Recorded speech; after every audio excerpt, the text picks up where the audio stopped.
સીઆઈડીના visa કન્સલ્ટન્ટની 18 ઓફિસની અંદર દરોડા કેસની અંદર મોટો ખુલાસો। અસલી ડિગ્રી પડાવી લઈ નકલી દસ્તાવેજો ઉપર ઓસ્ટ્રેલિયા મોકલવાનું કૌભાંડ સામે આવ્યું। સીઆઈડી ક્રાઇમે ઓસ્ટ્રેલિયા જતા 2 વિદ્યાર્થીઓની તપાસ કરતા કૌભાંડ ખુલ્યું। બંને વિદ્યાર્થીઓએ ધોરણ 10 અને 12ની માર્કશીટ ડોક્યુમેન્ટ્સ અસલી આપ્યા હતા। સચિન ચૌધરી અને મિહિર રામી નામના વિદ્યાર્થીઓએ કુડાસણની ઉમિયા ઓવરસીઝના માલિકને ડોક્યુમેન્ટ આપ્યા હતા, જેમાં નોટરીનું સોગંદનામું અને તમામ દસ્તાવેજો અસલી આપવામાં આવ્યા હતા। બંનેના પરિવારજનોએ ઉમિયા ઓવરસીઝના માલિક વિશાલ પટેલને 3 લાખ રૂપિયા પણ આપ્યા હતા, જેથી સીઆઈડી ક્રાઇમે વિશાલ પટેલ સામે ફરિયાદ દાખલ કરી છે। 15મી ડિસેમ્બરે વિઝા કન્સલ્ટન્સીની 18 ઓફિસમાં સીઆઈડી ક્રાઇમે કાર્યવાહી કરી હતી। અમદાવાદના આંબાવાડી વિસ્તારની નેપચ્યુન કન્સલ્ટન્સીમાંથી 3571 વિદ્યાર્થીઓના ડોક્યુમેન્ટ્સ મળી આવ્યા હતા।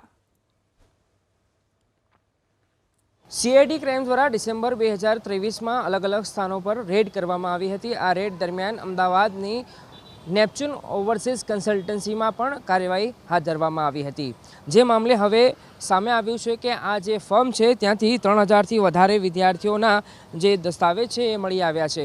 મૂળ ફરિયાદ નોંધાઈ છે ગાંધીનગરની ઉમિયા ઓવરસીઝના માલિક વિશાલ પટેલ સામે, જેમાં એ હકીકત સામે આવી છે કે ઉમિયા ઓવરસીઝમાં દસ્તાવેજો હતા એ નેપચ્યુન કન્સલ્ટન્સીના પરિન ભાઈ જે સંચાલક છે એમના દ્વારા એમના મેળાપીપણા અંતર્ગત મળીને આ કાર્યવાહી ચાલી રહી હતી અને જે વિદ્યાર્થીઓ હતા વિદ્યાર્થીઓ પાસે દસ્તાવેજો મેળવી લેવામાં આવ્યા હતા, રૂપિયા મેળવી લેવામાં આવ્યા હતા અને એ બાદ ગેરકાયદેસર રીતે આ વિદ્યાર્થીઓને ઓસ્ટ્રેલિયા મોકલવામાં આવતા હોવાની હકીકત પણ સામે આવી છે।